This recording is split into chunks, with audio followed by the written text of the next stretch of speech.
નમસ્કાર દર્શક મિત્રો, લોકશાહી શાસન વ્યવસ્થામાં વિધાનસભા ગૃહની ભૂમિકા નિર્ણાયક છે. ચૂંટાયેલા જનપ્રતિનિધિઓ દ્વારા ગૃહમાં રજૂ કરવામાં આવતા પ્રશ્નો રાજ્યના વહીવટીતંત્ર અને નીતિ ઘડતરની પ્રક્રિયાને દિશા આપે છે. લોકહિતના મુદ્દાઓ પર ગહન ચર્ચા કરી તેનું સચોટ નિરાકરણ લાવવું એ વિધાનસભાની કાર્યપ્રણાલીનું મુખ્ય અંગ છે. સ્વાગત છે આપનું રાજ્યના સર્વાંગી વિકાસ અને લોકશાહીની ગરિમાને ઉજાગર કરતી આ શ્રેણી લોકશાહીના ધબકારામાં.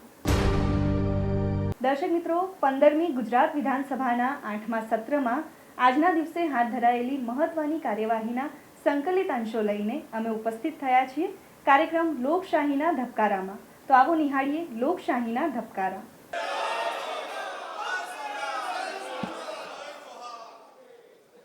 Order order. પ્રશ્ન ક્રમાંક 1 માન્ય શ્રી જનકભાઈ તળાવિયા.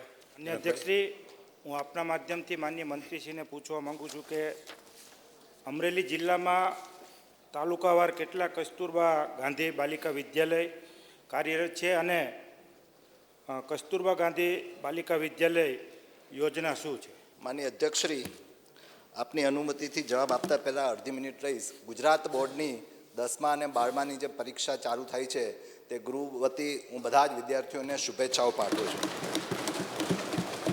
તેની સાથે સાથે પોસ્ટ મેટ્રિક આપ સૌ વતી રાજ્યના તમામ પરીક્ષાર્થીઓને આ વિધાનસભા ગૃહ વતી ખૂબ ખૂબ હું પણ શુભકામનાઓ પાઠવું છું અને તમામ ગૃહના સભ્યો વતી પણ શુભકામનાઓ પાઠવું. તેની સાથે સાથે માનની મુખ્યમંત્રીશ્રી અને માનની નાણામંત્રીશ્રીનો આભાર પ્રગટ કરું છું કે પોસ્ટ મેટ્રિક શિષ્યવૃત્તિમાં અનુસૂચિત જાતિ અને જનજાતિ માટે આવક મર્યાદા 2.5 લાખથી 6 લાખ કરી એ બદલ સાહેબ ખૂબ ખૂબ આભાર કરું. માનનીય અધ્યક્ષશ્રી, માન્ય સભ્યશ્રીએ જે પ્રશ્ન પૂછ્યો છે એનો જવાબ આપના માધ્યમથી હું માનની સભ્યશ્રીને જણાવવા માગું છું કે રાજ્યમાં કન્યા શિક્ષણને વેગ આપવા માટે જે યોજના છે એનો મૂળ હેતુ એ છે માનનીય અધ્યક્ષશ્રી કે દુર્ગમ અને છેવાડાના જે વિસ્તારોની દીકરીઓને નિવાસી શિક્ષણની સુવિધા ઉપલબ્ધ કરાવવાનો છે અને નવી રાષ્ટ્રીય શિક્ષણ નીતિ મુજબ ધોરણ 1 થી 12 સુધી અપગ્રેડ કરવાનો હેતુ છે. આ યોજના હેઠળ 10 વર્ષથી ઉપરની કન્યાઓ જેમણે અધવચ્ચેથી શાળા છોડી દીધેલ હોય, શાળા બહારની હોય અથવા કદીએ શાળા ગયેલ ન હોય તેવી અનુસૂચિત જાતિ, અનુસૂચિત જનજાતિ, અન્ય 50 જાતિઓ, લઘુમતી સમુદાય અને ગરીબી રેખા હેઠળના કુટુંબોમાંથી આવતી કન્યાઓને નિવાસી વ્યવસ્થાનો લાભ આપવામાં આવે છે. ખાસ તો તેના ધારાધોરણ પ્રમાણે જ્યાં સ્ત્રી સાક્ષરતા દર વસ્તી ગણતરી 2001 મુજબ 46.13 કરતાં નીચો હોય અને સાક્ષરતામાં લૈંગિક તફાવત 21.59 કરતાં ઊંચો હોય ત્યાં શરૂ કરવામાં આવી છે. માનનીય અધ્યક્ષશ્રી, માનનીય સભ્યશ્રીનો જે બીજો પ્રશ્ન હતો કે અમરેલી જિલ્લામાં કાર્યરત કેજીબીવીની સંખ્યા, તો જાફરાબાદ તાલુકામાં 2 છે, રાજુલા તાલુકામાં 2 છે, સાવરકુંડલામાં 1 છે. માન્ય શ્રી હીરાભાઈ સોલંકી. અધ્યક્ષશ્રી, હું આપના મારફતે આદરણીય મંત્રીશ્રી પાસે એ જાણવા માગું છું કે કસ્તુરબા ગાંધી બાલિકા વિદ્યાલયમાં કન્યા દીઠ વાર્ષિક કેટલો ખર્ચ કરવામાં આવે છે અને કઈ કઈ સુવિધા આપવામાં આવે છે? માન્ય અધ્યક્ષશ્રી. માનનીય અધ્યક્ષશ્રી, આપના માધ્યમથી માનનીય સભ્યશ્રીને જણાવવા માગું છું કે કસ્તુરબા ગાંધી બાલિકા વિદ્યાલયમાં મંજૂર ક્ષમતા, સુવિધાઓ અને પ્રવૃત્તિઓના આધારે કન્યા દીઠ વાર્ષિક સરેરાશ ₹40,000થી ₹50,000 જેટલો ખર્ચ કરવામાં આવે છે. આ ખર્ચ જે માનનીય સભ્યશ્રીએ પૂછ્યું એમ દીકરીઓના સર્વાંગીણ વિકાસ એટલે શૈક્ષણિક, પોષણ, આરોગ્ય સુરક્ષા અને કૌશલ્ય વિકાસ માટે વિવિધ સુવિધાઓ પૂરી પાડવામાં વપરાય છે. કન્યા દીઠ વાર્ષિક ખર્ચ અંતર્ગત નીચે મુજબની મુખ્ય સુવિધાઓનો સમાવેશ થાય છે. ખૂબ ઊંડાણમાં નહીં જતા જે મુખ્ય હેડિંગ છે, નિવાસી અને શૈક્ષણિક વ્યવસ્થા, જેમાં નિઃશુલ્ક સુવિધા અને નજીકની શાળામાં શિક્ષણની વ્યવસ્થા, પોષણયુક્ત ભોજન અને નાસ્તો, જે MS university Vadodara food and nutrition વિભાગના તજજ્ઞો દ્વારા ખાસ તરુણાવસ્થાની દીકરીઓની કેલરી અને પોષક જરૂરિયાતને ધ્યાનમાં રાખી તૈયાર કરેલ દિવસમાં 2 વખત પોષણયુક્ત ભોજન અને 2 વખત નાસ્તો આપવામાં આવે છે. એ ઉપરાંત દૈનિક જરૂરિયાતો અને વ્યક્તિગત સામગ્રીઓ પણ પૂરી પાડવામાં આવે છે. માળખાકીય સુવિધાઓ, હોસ્ટેલ, મકાન, CCTV, ફાયર સેફ્ટીના સાધનો, કૌશલ્ય વિકાસ અને જીવન કૌશલ્ય આધારિત પ્રવૃત્તિઓ, સહશૈક્ષણિક અને સાંસ્કૃતિક પ્રવૃત્તિઓ, આરોગ્ય કાળજી અને પોષણ સુધારા અને વિશેષ શૈક્ષણિક કાર્યક્રમોનું આયોજન કરવામાં આવે છે. પ્રશ્ન ક્રમાંક 2, માન્ય શ્રી મોહનભાઈ ડોડિયા. માન્ય અધ્યક્ષ, આપના માધ્યમથી માન્ય મંત્રીશ્રી પાસે એ જાણવા માગું છું કે વિદેશ અભ્યાસ લોન યોજના ક્યારે શરૂ કરવામાં આવી અને તેનો હેતુ શું છે? માનનીય અધ્યક્ષશ્રી, માનનીય સભ્યશ્રીએ જે પ્રશ્ન પૂછ્યો છે તે પ્રમાણે રાજ્ય સરકાર દ્વારા વિદેશ અભ્યાસ લોન યોજના વર્ષ 2001માં શરૂ કરવામાં આવી. માનનીય અધ્યક્ષશ્રી, કોઈ પણ વિદ્યાર્થી હોય એનું સપનું હોય છે કે વિદેશમાં જઈ અને અભ્યાસ કરવો. ત્યારે વિકસતી જાતિના લોકોની આર્થિક રીતે નબળી અને સામાજિક અને શૈક્ષણિક પરિસ્થિતિના કારણે વિકસતી જાતિના તેજસ્વી વિદ્યાર્થીઓ માટે ઉચ્ચ અભ્યાસ અર્થે વિદેશ જઈને ભણવું એક સ્વપ્ન સમાન હતું. ત્યારે રાજ્ય સરકાર દ્વારા વિદેશ અભ્યાસ લોન યોજના થકી સામાજિક અને શૈક્ષણિક રીતે પછાત વર્ગના તેજસ્વી વિદ્યાર્થીઓને વિદેશમાં ઉચ્ચ અભ્યાસ માટેની સુવર્ણ તક આપવાનો છે. અને આ પૈકી પોતાની કારકિર્દી ઘડી શકે તેમજ તેઓ આત્મનિર્ભર બની અને સક્ષમ બનવાનો એનો પ્રયાસ છે. અને આ યોજના દ્વારા વિકસતી જાતિના ગ્રામ્ય અને શહેરી વિસ્તારના વિદ્યાર્થીઓનું સામાજિક, શૈક્ષણિક અને આર્થિક સ્તર ઉપર લાવવાનું છે. માન્ય શ્રી ઈશ્વરભાઈ પરમાર. અધ્યક્ષશ્રી, આપના માધ્યમથી માનનીય મંત્રીશ્રી પાસે જાણવા માગું છું કે વિદેશ અભ્યાસ લોન યોજનાની રકમમાં ઉત્તરોત્તર કેટલો વધારો કરવામાં આવ્યો તથા વિદેશ અભ્યાસ લોનની યોજનાનો વિદ્યાર્થીઓ લાભ સરળતાથી આપણે આપી શકીએ તે માટે સરકારશ્રી દ્વારા શું પગલાં લેવામાં આવ્યા? માનનીય અધ્યક્ષશ્રી, આપના માધ્યમથી હું માનનીય સભ્યશ્રીને જણાવવા માગું છે કે વર્ષ 2001માં યોજના અમલમાં હતી. તે વર્ષથી વિદ્યાર્થીને ₹5 લાખની રકમ લોન તરીકે આપવામાં આવતી હતી. ત્યારબાદ સરકારશ્રીના તારીખ 23 માર્ચ 2007ના ઠરાવથી ₹5 લાખની લોનમાં વધારો કરીને ₹10 લાખની લોન કરવામાં આવી. ત્યારબાદ સરકારશ્રીના તારીખ 1 ઓગસ્ટ 2014ના ઠરાવથી ₹10 લાખની લોનમાં વધારો કરી અને વર્તમાનમાં ₹15 લાખની કરવામાં આવી. માનનીય અધ્યક્ષશ્રી, માનનીય સભ્યશ્રીએ જે પ્રશ્ન પૂછ્યો છે બીજો કે તેમાં સરળતાથી આપી શકાય તે માટે શું પગલાં લેવામાં આવ્યા. માનનીય અધ્યક્ષશ્રી, આ યોજના હેઠળ અરજીઓ સ્વીકારવા પોર્ટલ સમગ્ર વર્ષ દરમિયાન ચાલુ રાખવામાં આવે છે. સરકારશ્રીના 2021ના ઠરાવથી જે અગાઉ 2 જામીનદાર રજૂ કરવામાં હતા તેના બદલે હવે એક જ જામીનદાર રજૂ કરવાના થાય છે. અગાઉ વિદ્યાર્થીએ વિદેશમાં ઉચ્ચ અભ્યાસ માટે જતાં પહેલાં અરજી કરવાની રહેતી હતી, પરંતુ હવે માનનીય અધ્યક્ષશ્રી, વિદ્યાર્થી વિદેશમાં ગયા પછી 6 મહિના સુધીમાં અરજી કરી શકે છે. અગાઉ સામાજિક શૈક્ષણિક રીતે પછાત વર્ગના વિદ્યાર્થીઓને ધોરણ 12 અથવા ડિપ્લોમામાં 65% કે તેથી વધુ ગુણ પ્રાપ્ત કરનારને આ યોજનાનો લાભ આપવામાં આવતો હતો. હવે સરકારશ્રીના 2022ના ઠરાવથી 60% કે તેથી વધુ ગુણ પ્રાપ્ત કરનારને આ યોજનાનો લાભ આપવામાં આવે છે. અગાઉ વિદેશ અભ્યાસ લોન યોજનામાં સરકારશ્રી દ્વારા વિદ્યાર્થીને હપ્તાવાર લોન ચૂકવવામાં આવતી હતી. હવે ₹15 લાખની લોનની રકમ એક જ હપ્તામાં ચૂકવવામાં આવે છે. પ્રશ્ન ક્રમાંક 3 માન્ય શ્રી ગોપાલભાઈ ઇટાલિયા. માનનીય અધ્યક્ષ શ્રી, એડિશનલ ઇન્ફ્રાસ્ટ્રક્ચર ડેવલપ કરવા માટે એફએસઆઈમાંથી રિલેક્સેશન આપવા એટલે કે મુક્તિ અને છૂટછાટ આપવા માટેના ધારાધોરણો કે માપદંડો શું છે? માન્ય મંત્રીશ્રી. માન્ય અધ્યક્ષશ્રી, આમ જોઈએ તો એફએસઆઈમાં છૂટછાટ આપવાના કોઈ પણ ધારાધોરણ નથી અને 2015થી અત્યાર સુધીમાં એકદમ લિમિટેડ કહી શકાય એવી ચારેક સંસ્થાઓને આ પરમિશન આપેલી છે, તે પણ વિશાળ જાહેર હિતના લક્ષ્યમાં લઈને. છેલ્લા 2 વર્ષમાં એમણે જે પૂછ્યું છે એમાં કોઈ એપ્લિકેશન આવી નથી અને એટલા માટે પ્રશ્ન ઉપસ્થિત થતો નથી. પ્રશ્ન ક્રમાંક 4 માન્ય શ્રી મોહનભાઈ કોકણી. માન્ય અધ્યક્ષશ્રી, મારો પ્રશ્ન છે, તારીખ 31/12/25ની સ્થિતિએ તાપી જિલ્લામાં કેટલી વિજ્ઞાન, વિજ્ઞાન અને વાણિજ્યની સરકારી કોલેજો આવેલી છે અને તે પૈકી ઉક્ત સ્થિતિએ છેલ્લા 2 વર્ષોમાં કેટલી નવી સરકારી વિજ્ઞાન, વિજ્ઞાન અને વાણિજ્ય કોલેજોને મંજૂરી આપવામાં આવેલી છે? માન્ય અધ્યક્ષશ્રી, સૌપ્રથમ તો આજથી ધોરણ 10 અને 12ની જાહેર પરીક્ષાઓ જ્યારે શરૂ થઈ ત્યારે આપના માધ્યમથી અને સમગ્ર ગ્રહ હિતથી ગુજરાતના 15 લાખ ઉપરાંત વિદ્યાર્થીઓને હૃદયપૂર્વકની શુભેચ્છા અને અભિનંદન પાઠવું છું.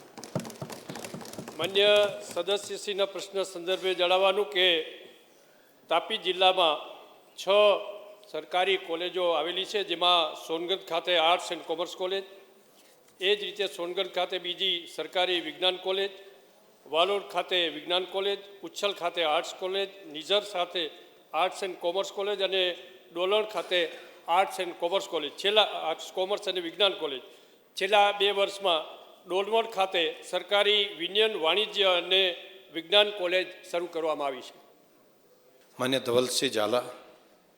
માન્ય અધ્યક્ષશ્રી, આપના માધ્યમથી માન્ય મંત્રીશ્રીને પૂછવા માગું છું કે જિલ્લામાં જે કોલેજો આવી છે એમાં કોલેજના અંતરમાં કોઈ ક્રાઇટેરિયા હોય છે, તો એ ક્રાઇટેરિયામાં સુધારો કરીને, કારણ કે વસ્તી વધી છે તો એમાં કંઈ કરવા માગીએ છીએ કે નહીં અને ક્રાઇટેરિયામાં નિયમ શું છે? માન્ય અધ્યક્ષશ્રી, માન્ય સદસ્યશ્રીએ કહ્યું તેમ સામાન્ય રીતે અન્ય પરિબળો જો યથાવત હોય અને યોગ્ય માપધોરણ જો પૂરા કરતા હોય તો સામાન્ય રીતે 25 કિલોમીટરના અંતરે સરકારી કોલેજ શરૂ કરવાની સરકારની યોજનાઓ છે.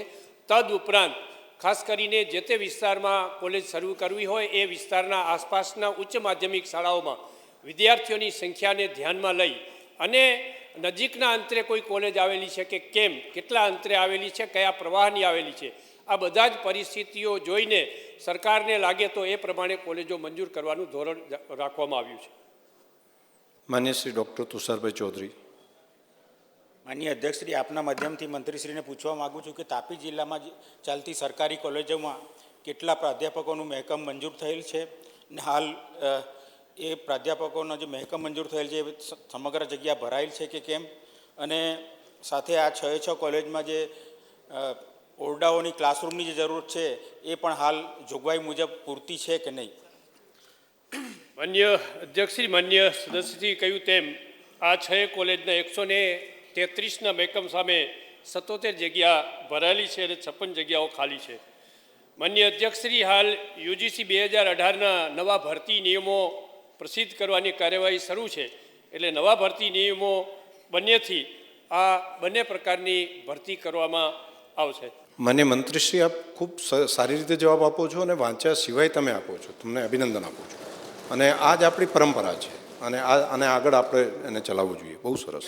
પ્રશ્ન ક્રમાંક 6 માન્ય શ્રી માનસીભાઈ ચૌહાણ. માન્ય અધ્યક્ષશ્રી, માન્ય સામાજિક ન્યાય અધિકારીતા મંત્રી પાસે આપના માધ્યમથી એ જાણવા માગું છું કે સરસ્વતી સાધના યોજના અનુસૂચિત જાતિ મહીસાગરની વિદ્યાર્થીઓ જે અરજી કરી 161 મળી અને બધી મંજૂર કરી, પણ માન્ય અધ્યક્ષે આ યોજના ક્યારે શરૂ થઈ, સરસ્વતી સાધના યોજના, અને આનાથી શિક્ષણમાં શું લાભ થવાનો છે? શ્રી સામાજિક ન્યાયના અધિકારી વિભાગ તારીખ 9/3/1999ના ઠરાવથી સરસ્વતી સાધના યોજના અંતર્ગત સાયકલ વિનામૂલ્યે આપવાનું નક્કી કરવામાં આવ્યું. યોજનાના હેતુઓ ખાસ કરીને અનુસૂચિત જાતિ કન્યાઓને શિક્ષણમાં પ્રોત્સાહન મળે, સાથે સાથે કન્યાઓના શાળાઓમાં ડ્રોપઆઉટ રેશિયો નાબૂદ થાય, કન્યા કેળવણીને ઉત્તેજન મળે તથા પોતાના રહેઠાણથી અભ્યાસ કરવા માટે કોઈ દૂર જગ્યા હોય તો એને મુશ્કેલી ના પડે એના માટેની આ સરસ્વતી સાધના યોજનાઓ ચાલુ કરવામાં આવી. પ્રશ્ન ક્રમાંક 8 માન્ય શ્રી જયંતિભાઈ પટેલ. માન્ય અધ્યક્ષશ્રી, મારા માણસાની અંદર અમૃત સરોવર 2 મિશન અંતર્ગત ચંદ્રાસર તળાવનું જે ડેવલપ કરવામાં આવ્યું છે એમાં 2025ની સ્થિતિએ કેટલો ખર્ચ થયો, એમાં કેન્દ્ર સરકારનો કેટલો હિસ્સો, રાજ્ય સરકારનો કેટલો હિસ્સો અને આની અંદર કેવા પ્રકારના ઘટકોનો સમાવેશ કરવામાં આવ્યો છે. અને ખાસ સાહેબ, આ ચંદ્રાસર તળાવ છે એ દેશના ગૃહ અને સહકારિતા મંત્રી અમારા અમિતભાઈ શાહ સાહેબ આની અંદર જ્યારે નાના હતા ત્યારે ખૂબ ડૂબકીઓ મારી છે. તો મારી એક વિનંતી છે કે બધા જ ધારાસભ્યો જ્યારે પણ માણસાની અંદર આવવાનું થાય ત્યારે ચોક્કસ આ તળાવની મુલાકાત લેશો. માન્ય મંત્રીશ્રી. માન્ય અધ્યક્ષશ્રી, માણસા એ આપણા દેશના યશસ્વી ગૃહમંત્રી અને ગાંધીનગરના સાંસદ શ્રી અમિતભાઈ શાહનો વતન છે. એમણે પોતાના વતનની સાથે સાથે એમના મત વિસ્તારમાં પણ ઘણા બધા વિકાસના કામો અને ખાસ કરીને તળાવ રીડેવલપમેન્ટના કામો કર્યા છે. ત્યારે અમૃત 2 મિશન અંતર્ગત માણસા નગરપાલિકામાં સમાવિષ્ટ પાણી પુરવઠા યોજનાના કામોમાં પાણીની ઊંચી ટાંકી, ભૂગર્ભ સંપ, rising main pipeline, pump house, machinery સાથે જૂની વિતરણ વ્યવસ્થાની પાઇપલાઇન બદલવી જેવા ઘટકોનો સમાવેશ થાય છે. માણસા નગરપાલિકાની પાણી પુરવઠા કુલ 15.84 કરોડના કુલ 3 કામો મંજૂર કરવામાં આવ્યા છે, જે પૈકી 4 કરોડ 9 કરોડનું કામ પૂર્ણ થયેલું છે, જ્યારે 11.75 કરોડના 2 કામો પ્રગતિ હેઠળ છે. ખાસ કરીને તમે તળાવની વાત કરી, એનું કામ રૂપિયા 15 કરોડ 46 લાખનું પૂર્ણ થયેલું છે. માન્ય શ્રી રીટાબેન પટેલ. માન્ય અધ્યક્ષશ્રી, હું આપના માધ્યમથી માન્ય મંત્રીશ્રીને પૂછવા માગું છું કે અમૃત 2.0 મિશન અંતર્ગત ગાંધીનગર મહાનગરપાલિકામાં તળાવોનું ડેવલપમેન્ટ કરવામાં આવ્યું છે. આ તળાવોમાં ફક્ત ડેવલપમેન્ટ કરીને પણ પર્યટક સ્થળ જેવા આ તળાવોનું ડેવલપમેન્ટ કરવામાં આવ્યું છે. ત્યારે ગાંધીનગર મહાનગરપાલિકામાં આવા કેટલા તળાવોનું ડેવલપમેન્ટ કર્યું છે અને આ વર્ષે કેટલા આ મિશન અંતર્ગત ડેવલપમેન્ટ કરવાના છે? એની સાથે મારો બીજો પ્રશ્ન છે કે ગાંધીનગર જિલ્લામાં આ મિશન હેઠળ કયા કયા શહેરોનો સમાવેશ કરવામાં આવ્યો છે? માન્ય અધ્યક્ષશ્રી, અમૃત 2 મિશન અંતર્ગત ગાંધીનગર જિલ્લાના ગાંધીનગર, કલોલ, માણસા અને દેગામ શહેરનો સમાવેશ કરવામાં આવ્યો છે મિશન અમૃત 2.0માં, જેમાં ગાંધીનગર મહાનગરપાલિકાના 31.23 કરોડની રકમના કુલ 4 તળાવો, પેથાપુર 2, રાંધેજા 1 અને કોલાવાડા 1 નવીનીકરણના કામનો સમાવેશ થાય છે. માન્ય શ્રી ભગાભાઈ બારડ. મારફત માન્ય મંત્રીશ્રીનું ધ્યાન દોરવા માગું છું કે આ તળાવની યોજના છે બહુ સારી યોજના છે.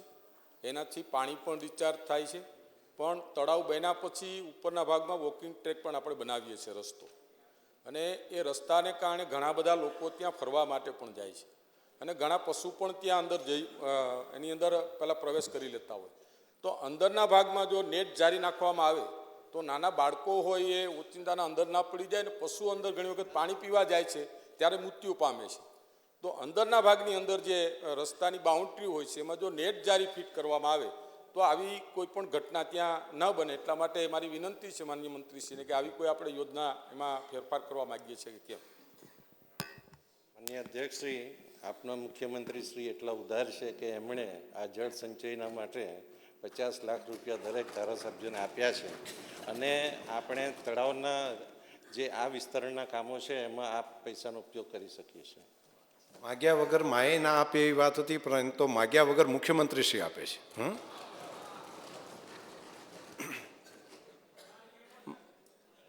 પ્રશ્ન ક્રમાંક 10 માન્ય શ્રી ભીખાભાઈ બારૈયા.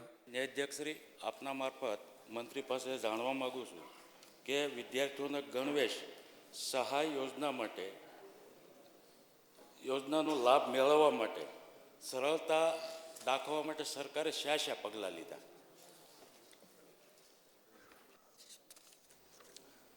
માનનીય અધ્યક્ષશ્રી, માનનીય સભ્યશ્રીએ જે પ્રશ્ન પૂછ્યો છે કે સરળતા માટે સરકારે શા પગલાં લીધા છે, માનનીય અધ્યક્ષશ્રી, ગણવેશ સહાય યોજના હેઠળ વિદ્યાર્થીઓની અરજી કરવાની રહેતી નથી. રાજ્ય સરકારશ્રીના ડિજિટલ પ્લેટફોર્મ ગુજરાત પોર્ટલ પર શાળાના આચાર્ય દ્વારા ઓનલાઈન અરજી કરવાની દરખાસ્ત કરવામાં આવે છે અને જે વિદ્યાર્થીઓની ઓનલાઈન એન્ટ્રી કરી હોય તે વિદ્યાર્થીઓને આચાર્યશ્રીઓ દ્વારા ઓનલાઈન દરખાસ્તો જિલ્લા કચેરીને મોકલી આપવામાં આવે છે. જિલ્લા કક્ષાએ ઓનલાઈન દરખાસ્તની ચકાસણી કરી તેને મંજૂર કરવી, તેના ઓનલાઈન બિલ બનાવવા, તેને જિલ્લા તિજોરીમાં ઓનલાઈન બિલો મંજૂર કરેલા વિદ્યાર્થીઓની શિષ્યવૃત્તિ સહાયની રકમ વિદ્યાર્થી વાલીના વેરીફાઈ થયેલ બેંક એકાઉન્ટમાં ડાયરેક્ટ બેનિફિટ ટ્રાન્સફર દ્વારા ઈ પેમેન્ટથી જમા કરાવવામાં આવે છે. માન્ય શ્રી સેજલબેન પંડ્યા. હું આપના માધ્યમથી મંત્રીશ્રી પાસે જાણવા માગું છું કે ગણવેશ સહાય યોજના અંતર્ગત ભાવનગર જિલ્લામાં છેલ્લા 5 વર્ષમાં કુલ કેટલા વિદ્યાર્થીઓને કેટલી રકમની ગણવેશ સહાય આપવામાં આવી છે તે જણાવવા વિનંતી. માનનીય અધ્યક્ષશ્રી, આપના માધ્યમથી માનનીય સભ્યશ્રીએ જે પ્રશ્ન પૂછ્યો છે તેના જવાબ અંતર્ગત ભાવનગર જિલ્લામાં છેલ્લા 5 વર્ષમાં ધોરણ 1 થી 8માં અભ્યાસ કરતા વિદ્યાર્થીઓને ગણવેશ સહાય યોજના હેઠળ જે ચૂકવેલ સહાયની માહિતી નીચે મુજબ છે. 2020-21 અંતર્ગત વિદ્યાર્થીઓની સંખ્યા 2,18,303 હતી અને રકમ રૂપિયા 13.11 કરોડની સહાય. 2021-22માં 2,19,794 સંખ્યા અને રકમ રૂપિયા 13.19 કરોડ. 2022-23માં 2,16,528 અને રકમ રૂપિયા 19.33 કરોડ. 2023-24માં વિદ્યાર્થીઓની સંખ્યા 1,84,418 અને સહાયની રકમ રૂપિયા 16.59 કરોડ અને 2024-25માં વિદ્યાર્થીઓની સંખ્યા 1,71,006 અને કુલ રકમ 15.39 કરોડ.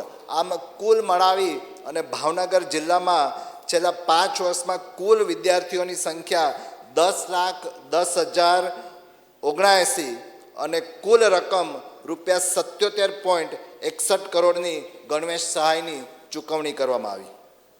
માન્ય શ્રી ગૌતમભાઈ ચૌહાણ. માનનીય અધ્યક્ષશ્રી, હું આપના માધ્યમથી મંત્રીશ્રી પાસે જાણવા માગું છું કે ગણવેશ સહાય યોજનાની પાત્રતા હેઠળ એના માપદંડો અને સહાયની રકમ એમાં છેલ્લે ક્યારે સુધારો કરવામાં આવ્યો છે? માનનીય અધ્યક્ષશ્રી, આપના માધ્યમથી હું માનનીય સભ્યશ્રીને જણાવવા માગું છું કે જે ગણવેશ સહાયના યોજના હેઠળ પાત્રતાના માપદંડો છે તેમાં વિદ્યાર્થીઓ વિકસતી જાતિના હોવા જોઈએ, આર્થિક રીતે પછાત વર્ગના વિદ્યાર્થીઓનો પણ તેમાં સમાવેશ થાય છે, વિદ્યાર્થીઓ ધોરણ 1 થી 8માં અભ્યાસ કરતા હોવા જોઈએ, કોઈ પણ આવક મર્યાદા નથી, સરકારી અને ગ્રાન્ટીન એઇડ પ્રાથમિક શાળાઓમાં અભ્યાસ કરતા હોવો જોઈએ અને વિદ્યાર્થી છેલ્લી વાર્ષિક પરીક્ષામાં પાસ હોવો જોઈએ. માનનીય અધ્યક્ષશ્રી, માનનીય સભ્યશ્રીએ જે બીજો પ્રશ્ન કર્યો છે કે સહાયની રકમમાં છેલ્લે ક્યારે સુધારો કરવામાં આવેલ, માનનીય અધ્યક્ષશ્રી, સરકારશ્રીના તારીખ 6 એપ્રિલ 2022ના ઠરાવથી ગણવેશ સહાય યોજના હેઠળ જે રૂપિયા 600ની ગણવેશ સહાય મળતી હતી તેમાં રૂપિયા 300નો વધારો કરી અને વર્તમાનમાં રૂપિયા 900 ગણવેશ સહાય ચૂકવવાનું ઠરાવવામાં આવેલ છે. પ્રશ્ન ક્રમાંક 11 માન્ય શ્રી પરસોત્તમભાઈ પરમાર. માન્ય અધ્યક્ષશ્રી, પ્રાથમિક શાળાના વિદ્યાર્થીને ગણવેશ સહાય આપવામાં આવે છે તે જ પ્રકારે બાલવાટિકાના વિદ્યાર્થીને પણ ગણવેશ સહાય આપવાની યોજના બની છે. તે માટે સરકારને પ્રથમ તો અભિનંદન આપું છું. મારો પ્રશ્ન એ છે કે આ બાલવાટિકાના વિકસતી જાતિના વિદ્યાર્થીને ગણવેશ સહાય ક્યારથી શરૂ કરવામાં આવી છે? એક વિદ્યાર્થીને એક વર્ષમાં કેટલી જોડ ગણવેશ અને કેટલી સહાય આપવામાં આવે છે?